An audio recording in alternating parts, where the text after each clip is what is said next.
بسم اللہ الرحمن الرحیم۔ السلام علیکم ورحمۃ اللہ وبرکاتہ۔ ناظرین محترم، آج ہم جانتے ہیں رضا الہی اور قضاء الہی میں فرق کیا ہے۔ بعض لوگ میت کا اعلان کرتے وقت کہتے ہیں فلاں شخص رضا الہی سے فوت ہو گیا ہے، حالانکہ کہنا یہ چاہیے کہ فلاں شخص قضاء الہی سے فوت ہو گیا ہے، اس لیے کہ قضاء اور رضا میں بڑا فرق ہے۔ قضاء کا معنی تقدیر الہی، تقدیر، فیصلہ، اتفاق یا حادثہ، جبکہ رضا کا معنی ہے مرضی، خوشنودی اور خوشی۔ لہٰذا جب اللہ تعالیٰ کسی کے بارے میں فیصلہ نافذ کرتا ہے تو اس کو قضاء کہتے ہیں، اور جب کسی کام کی وجہ سے راضی ہوتا ہے تب اس وقت اس بندے پر رضا الہی کا ظہور ہوتا ہے، جیسے رب ذوالجلال نے قرآن پاک میں ارشاد فرمایا رضی اللہ عنہم ورضوا عنہ، اللہ ان سے راضی، وہ اللہ سے راضی۔ ایک اور مقام پر ارشاد فرمایا لقد رضی اللہ عن المؤمنین، بے شک اللہ راضی ہوا ایمان والوں سے۔ ارشاد باری تعالیٰ ہے وَرَضِيتُ لَكُمُ الْإِسْلَامَ دِينًا، اور تمہارے لیے اسلام کو دین پسند کیا۔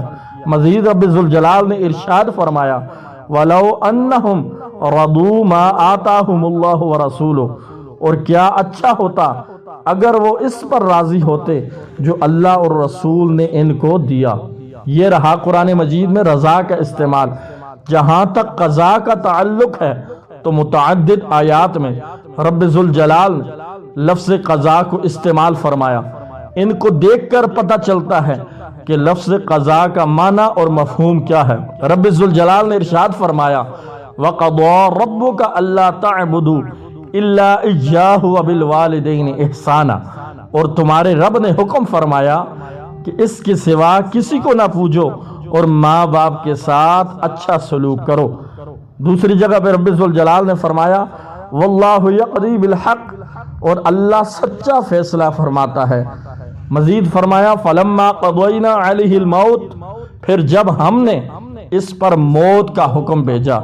ان تمام آیات بینات سے رضا اور قضاء کا معنی کھل کر سامنے آ گیا۔ رضا سے اللہ تعالیٰ کی مرضی، رضامندی اور خوشنودی مراد ہے، جبکہ قضاء سے تقدیر، فیصلہ اور موت مراد ہے۔ قرآن مجید کے متعدد آیات میں موت کا لفظ قضاء سے یاد فرمایا گیا ہے، لیکن کچھ لوگ موت کو رضا الہی کی طرف منسوب کرتے ہیں اور مانگ دہل کہتے ہیں کہ فلاں رضا الہی سے فوت ہو گیا، حالانکہ موت سے رضا الہی سے نہیں، قضاء الہی سے واقع ہوتی ہے۔ رضا اور قضاء میں بڑا فرق ہے۔ اللہ رب العزت ہمیں ان باتوں کو سمجھنے کی اور ان پہ عمل کرنے کی توفیق عطا فرمائے۔ ناظرین محترم، اگر آپ کو میری یہ ویڈیو پسند آئے تو اپنے دوستوں کے ساتھ اس پیاری ویڈیو کو ضرور شیئر کیجئے اور میرے یوٹیوب چینل کو ضرور سبسکرائب کیجئے، اور ساتھ لگی گھنٹی کے نشان کو دبا کے آل پہ کر دیجئے تاکہ ہر نئی اور پیاری معلوماتی ویڈیو آپ تک سب سے پہلے پہنچ سکے۔